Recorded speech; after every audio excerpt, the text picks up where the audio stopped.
এই বিপিএলটা সাকিব আল হাসান খেলছেন না, কিন্তু সাকিবকে খুঁজে পাওয়া যাচ্ছে, কখনো গ্যালারিতে দর্শকদের প্ল্যাকার্ডে, কখনো কোথায় সামি? অনেক জায়গাতেই পাওয়া যাচ্ছে, তবে আজকের দিনটাতে পার্টিকুলারলি সাকিবকে খুঁজে পাওয়া গেছে যখন টাইমড আউট ইনসিডেন্টটা বিপিএল এর মঞ্চে প্রথমবারের মতো আমরা দেখতে পেয়েছি। ইভেন আম্পায়ার সেটা আউট দিয়েছিলেন, কিন্তু সেই ডিসিশনটাকে পরবর্তী সময় ওভারটার্ন করতে হয়েছে, কারণ ক্যাপ্টেন মেহেদী হাসান মিরাজ তিনি ফেরত চেয়েছেন ব্যাটারকে যে ওকে ঠিক আছে, আমরা টাইমড আউট ইনসিডেন্টটা নিচ্ছি না বা আমরা আউটটা নিচ্ছি না। ও কনেল সেক্ষেত্রে ব্যাটার ছিলেন, কেন তিনি ক্রিজে প্রবেশ করতে দেরি করেছেন সেটা আমরা এখন পর্যন্ত জানি না, যতক্ষণ পর্যন্ত শ্যুটটা করছি। কিন্তু ক্রিকেটের যেটা lodge of cricket, rule number 40 যেটা বলছে যে একটা উইকেট পতনের পর নেক্সট ব্যাটারের আরেকটা বল ফেস করার জন্য প্রিপেয়ার্ড হতে হবে, নির্দিষ্ট টাইম ফ্রেম বাধা রয়েছে, এবং ওয়ানডে এবং টেস্ট ম্যাচ ক্রিকেটের ক্ষেত্রে সেটা 120 সেকেন্ডের মধ্যে তাকে ক্রিজে এসে পরের বল ফেস করার জন্য প্রিপেয়ার্ড হতে হবে। টি-20 ক্রিকেটের ক্ষেত্রে সেটা 90 সেকেন্ডস।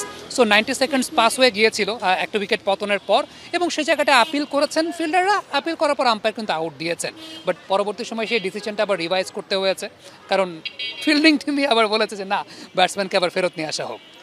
এই যে মেহেদী হাসান মিরাজ একবার আবেদন করলেন এবং টাইমড আউট এমন একটা আউট, এটা আপনি আবেদন না করলে হবে না, সেই জিনিসটা একবার তিনি আবেদন করলেন, তার মুড সুইং হলো, আবার তিনি এটাকে ফিরিয়ে নিলেন। একই ধরনের ঘটনা অনেকটা আমরা নিউজিল্যান্ডের সঙ্গে একটা ম্যাচে দেখেছিলাম, যে মানকাট করেছিলেন বা নন স্ট্রাইক এন্ডস রান আউট যেটাকে বলে এখন হাসান মাহমুদ, পরবর্তীতে লিটন দাস ওটাকে ফিরিয়ে এনেছিলেন। এই যে বারবার মুড সুইংয়ের ব্যাপারটা, এটা কেন হয় আমাদের দেশের ক্রিকেটারদের ক্ষেত্রে?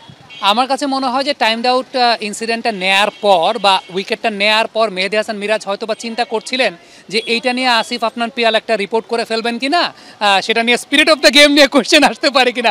I am pretty much sure এরকম একটা চিন্তা ভাবনা আসতে পারে হয়তো। বাট জোকস অ্যাপার্ট, এটা হয় কি আসলে অনেক সময় মাঠের ভেতর যে ইন্টেন্সিটিটা থাকে, moment of rush, presence of mind, আমরা অনেক সিদ্ধান্ত নিয়ে ফেলি।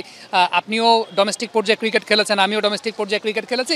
মাঠের ভেতর ইন্টেন্সিটিটা আমরা জানি যে আসলে কখনো কখনো কিছু ডিসিশন নিতে হয় বা নেওয়া হয়ে যায়, কিন্তু আফটার দ্যাট একটা পর্যায়ে পর যখন রিয়েলাইজ করেছেন যে ওকে, যখন ওই টেম্পোটা ঠান্ডা হয় আসলে যে আচ্ছা এটা কি স্পিরিট অফ দ্য গেমের বিপরীতে যায়। এখন এক একজনের পারসেপশনটা এক এক রকম। আমার কাছে উইদিন দ্য লজ যে কোনো কিছু রাইট, সেটা মানকাড আউট হোক, সেটা টাইমড আউট হোক, সেটা আমার কাছে, আবার আপনার কাছে ব্যাপারটা ডিফারেন্ট হতে পারে। সো এখানে কেউই দোষী না আসলে, এক একজনের পারসেপশনটা এক এক রকম। মিরাজ হয়তো বা ওই মুহূর্তে মোমেন্ট অফ রাশ, তিনি তার কাছে মনে হয়েছে ওকে আপিল করা উচিত বা অ্যাজ এ ক্যাপ্টেন। তবে একটা পর্যায়ে যখন হয়তো বা ওই যে রাশ অফ ব্লাডটা ঠান্ডা হয়েছে, চিন্তা করেছেন যে না ওকে ঠিক আছে, না নেই, বিষয়টা এরকম। এটা আসলে মাঠের ভেতর যেটা হয় যে এক একজনের এক এক রকমের চিন্তাভাবনার জায়গা থাকে। ইন্টারন্যাশনাল ক্রিকেটের প্রথম যে টাইমড আউট ইনসিডেন্টটা ছিল দিল্লিতে, সেই ম্যাচেও মেহেদী হাসান মিরাজ খেলেছিলেন। মিরাজের অপোনেন্টে যিনি ছিলেন শরীফুল, তিনি ওই ম্যাচে খেলেছিলেন। অর্থাৎ তারা দুইজনই দারুণ দুটো ফিলিংসের সাক্ষী হলেন, দারুণ দুটো মুহূর্তের সাক্ষী হলেন। একটাকে আপনি বলতে পারেন বাংলাদেশের চ্যাম্পিয়ন্স ট্রফির রাস্তা সহজ করেছে, আর অন্যটা বিপিএলে দারুণ এক আলোচনার জন্ম দিয়েছে।